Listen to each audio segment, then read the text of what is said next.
Howdy, y'alls. It's me, Dr. E, here to help you out with Module 5 this week. Social stratification, sex and gender, as well as marriage and kinship. A lot of topics to cover. And you'll see in the written portion of my announcement, I have a lot to say about these topics. So please make sure to read the written portion of my announcement as well. I include lots of great extra resources to explore the topics, better understand them, and offer some critical insights into them. So, we'll see here. Let's start off with social stratification. Now, simply put, social stratification is how a society subdivides itself. All right, and we tend to, well, I'm going to use two examples here. Our Western class, socioeconomic class system, all right, is a means of social stratification, and India's caste system, all right? Don't confuse class with caste. And so if you look in the written portion of my announcement, I have a nice graphic, one of a Western class-based system and the other of India's caste system. And, you know, I'm sure that this isn't going to be new to you all, if you would. You've actually grown up in a class system, right, if you were born and raised here in the States. And so that should be pretty clear to you, all right? You have like the elite class, the upper class, the middle class, the lower middle working class, and the poor homeless. And the key thing about social stratification is it dictates your rights and privileges. All right. So the elite class, right, gets all the rights and privileges. The upper class, a lot. Middle class, a little less. Lower class, even less. So on and so forth. All right. Yeah, a key thing is that the elite and upper class tend to control the means and modes of production. All right, they control the economic system. In short, now if you look at India's caste system, it's based on religion. All right, not socioeconomic class, but rather castes within a religious belief system. All right, and you can see how I have them listed out here: priests, warrior kings, merchants, landowners, commoners, peasants, servants, and then the untouchables, those that are actually outside of a caste. So I mean, this gives you a nice comparative example, so you can look at a class-based system versus a caste-based system. All right, you'll still see that they're hierarchically structured. Okay, and just with the class system, all right, your class dictates your access to rights and privileges. All right. Now, a key thing to keep in mind are two concepts to go along with class and caste systems, and that is achieved and ascribed status. Okay, now achieved status you can really see in a Western class-based system. Often refer to this as social mobility. Okay, so you may be born lower middle working class, right, but through your efforts in the system you can raise your social status. That is achieved. Okay. Now, keep in mind, you can also go down. Right? You have upward mobility and downward mobility. Now, in a caste type system, you tend to have what we call ascribed status. You are literally born into your caste, right? And you do not move from it. All right. Now, some might argue here in our Western class system that there's also ascribed status. Often, the socioeconomic class you were born into, you have very little options of getting out of it, right, in terms of upward mobility. So yeah, just some important points to note. Moving on. I share a nice little video about bands, tribes, chiefdoms, and states, all right, expanding on Elman's services typology that I included in last week's module, so definitely check that out. you can see that social stratification becomes more and more prevalent as you move from bands to tribes to chiefdoms to states. States are predicated on social stratification. All right, I mean they're founded on that. But foraging type bands, no, they're egalitarian, right? Everyone's contributing to the welfare of the group. There is no central authority. Let's see here. I have some great examples about the Nuer and kinship in Sudan. Also, the Yanomamo of South America. These articles give you some really cool insights into how these groups organize themselves, right? How they subdivide themselves. Now, two additional concepts to touch base on. Just another concept to touch base on, and that is social control. Now, we're going to get more into this in Module 6, but I just want to touch base on it here. In terms of social control, here in the West, we often look to formal government, a legal system, and police, right, to maintain social order. However, those are formal means of social control. Oftentimes, social control is achieved through informal means, right? And there's some great examples. Gossip. Okay, just imagine your neighbor is out there mowing his lawn in his underwear or her underwear, or their underwear. And you might chat with the other neighbors like, oh yeah, have you seen that? That's a little odd. Yeah, well, eventually that's going to get back around to the person, right? And they may change their behavior as a result, right? So that's a form of informal social control.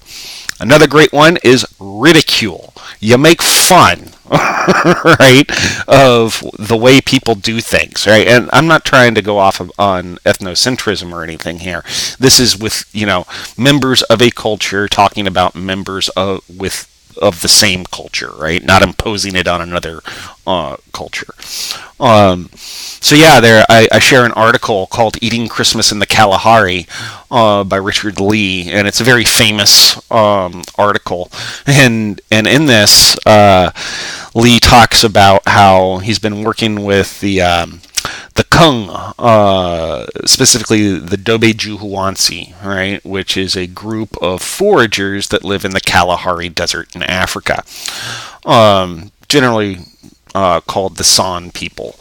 Now, he's worked with them for many years, and in this article, he explains how he decides he's going to buy an ox as a thank you gift to the people that have been so kind to host him and let him study them. Now, keep in mind, the San are egalitarian foragers, okay? They're a band-type society. No central authority, everyone contributes. And they have a unique system to keep people in check, right? So if somebody is like a great hunter, okay, they're really good at it, they might start to think of themselves as better, right, within the group. And to prevent that, other members of the community will ridicule them, right? Pretty harsh. They often insult the meat, right? They're like, oh, what is this? This is scraps. There's no meat on this. There's no fat. You call this providing? Pretty harsh. And so when Lee gives this ox to the local community, he's really confused as to why people start insulting it. Like, this ox is a bag of bones. There's not a scrap of meat on it. How could you expect this to feed us? Yada, yada, yada. And so what they're doing is putting him back in his place. All right, they're actually, showing him like you're putting yourself above the community by acting like you're some great person giving us this gift, expecting thanks. And so the community really cuts him back down to size. It's a good read. Check it out. Excuse me. I got another one in there called "Sitting on a Man" by Judith Van Allen.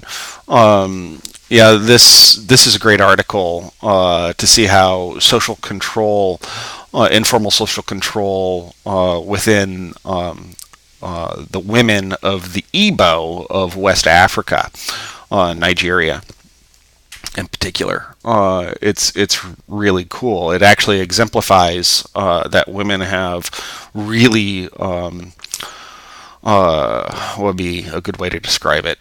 They have a lot of power, right? Essentially, men control long distance trade, and women control local trade. And women organize themselves into a collective. And if men infringe upon their rights in any way, the women get together and go sit on the man. And sitting on the man entails pretty much going to his hut and chastising the heck out of him. Right? They'll walk in a circle, kind of like a picket, right? A protest. And they'll sit and they will just chastise the heck out of the man that has done wrong. It's a public display, right? So the whole notion of ridicule, right, comes into play here. Moving on. Sex and gender. Oof. Man. I hate that we have to cover this in a very brief period because it's such an involved topic. What I really want to stress is that here in the West, we have tend to have, based on traditional Western norms and values, a really limited perspective on the concept of sex and gender. All right. To start with, most people strictly view sex and gender as the same. All right. They're not from an anthropological perspective. Sex is your biology, all right? Gender is your social role, okay? And let me make it clear, your sex does not dictate your gender, all right, when we look cross-culturally. And in fact, we need to look at gender as being fluid and dynamic, okay? I have some great graphics in the written portion of my announcement that kind of help underscore this. I present a non-binary model of gender as the first graphic, and it's pretty limited, but it at least highlights that there is more than just male, female, and yeah. And I have another one, another graphic of unique gender symbols, right? And it really underscores the diversity of gender, okay? So yeah, definitely worth taking a look at. I also have some great extra resources on the concepts of sex and gender. I have a link to an article about Native American Berdache or Two-Spirit tradition. These are individuals that may be born biological male or female, but within the community, they play the social role of another gender. Okay, not their biological sex, but something else. And that's where the concept of two-spirit comes from, that they are not just one thing, they are a plural thing. Okay? Have another article in there about the Hijra of India. They're also in Pakistan, but this article is about the Hijra in India, and they're often referred to as a third gender. They tend to be biological males that play the social role of a female, right? And they have unique religious associations as well. Pretty cool. I have another one linked to a short video about the sworn virgins of Albania. These are women, biological women, that play the social role of men, all right? And they have some unique cultural practices and social norms and values that go with that. I have another one about the Fa'afafine, which are Samoan boys that are raised as girls, right? A better way to say that is they are born biologically male but play the social role of a female. Yeah, whole lot, and I just don't have time to go over it all in this video. So definitely check out those resources. Moving on to marriage. Oof. Okay. Again, another topic that we could spend a lifetime exploring, and so it's really hard to try to condense it down here. But let me give you some quick basics. There's, generally speaking, 3 different types or forms of marriage. You have monogamy, polygamy, and arranged. And arranged can go both monogamous and polygamous. Polygamous marriages are marriages that involve more than one spouse, right? It's a general term, and often is confused with the very specific, with 2 specific terms, and those are polygyny and polyandry. Polygyny, it describes a situation where one male has multiple wives, all right?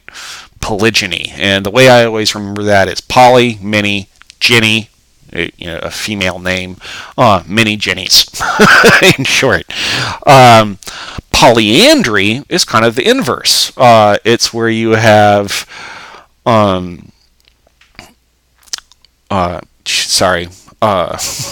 brain fart moment.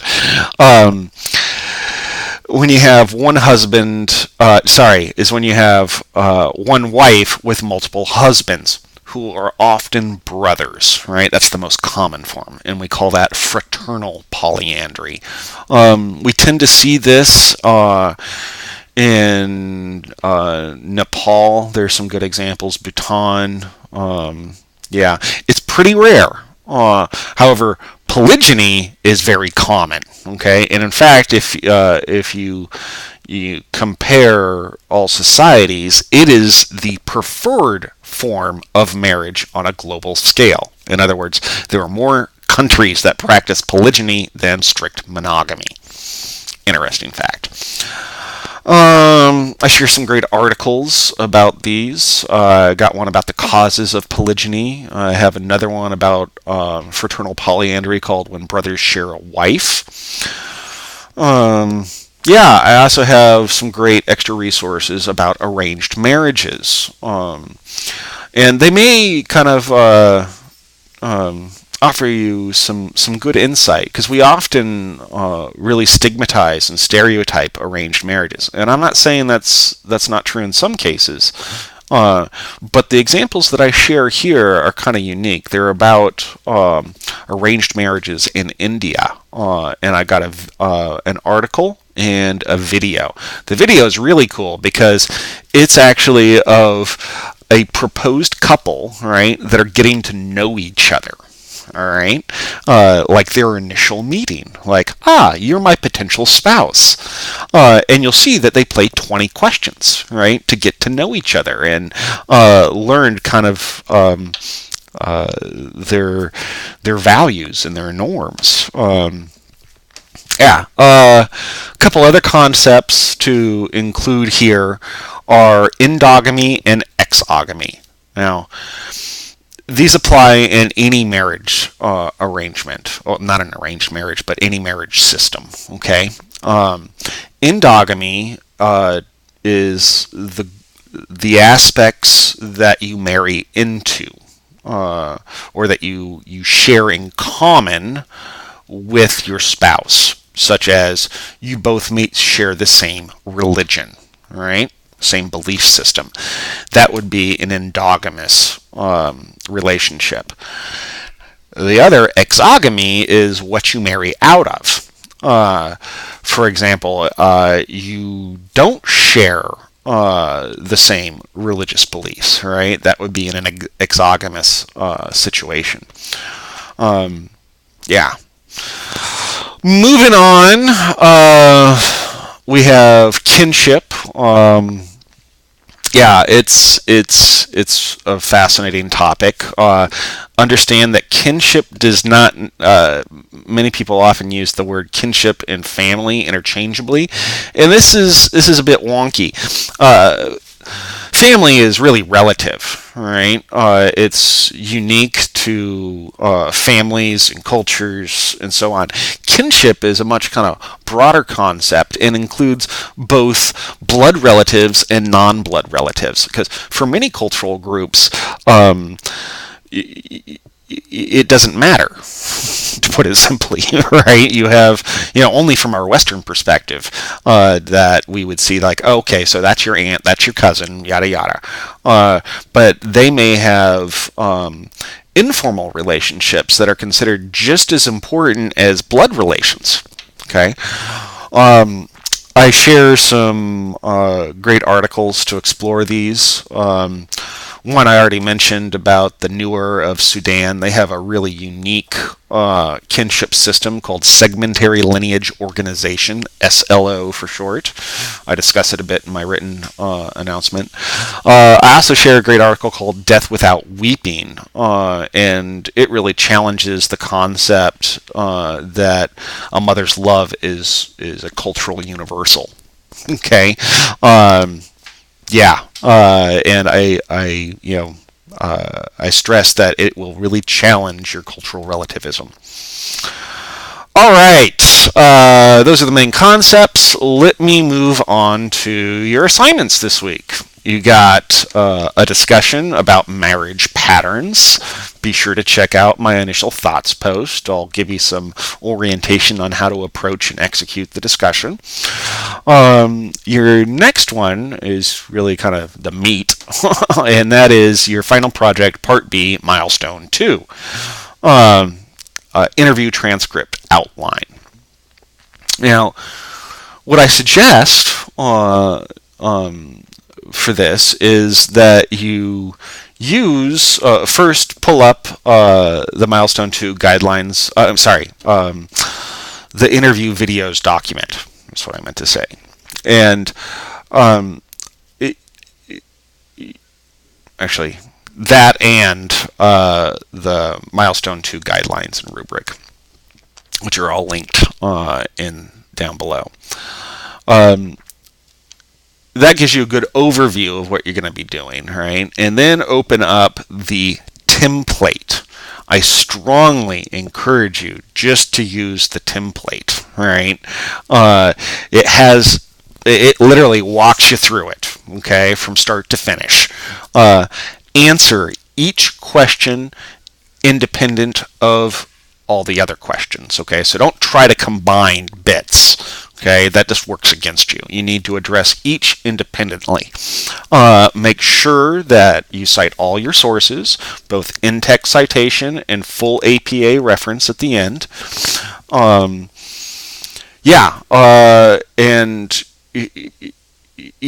think that's good. That should get you moving in the right direction. And of course, if you have any questions, any concerns, anything at all, I'm here to help you, all right? So don't hesitate to get a hold of me. Email, call, text, whatever you need. I'm there. So that's where I'll leave this. Sorry, a bit long-winded today, but there was a lot of stuff to cover. And I'll see you all in the discussion forums. Take care.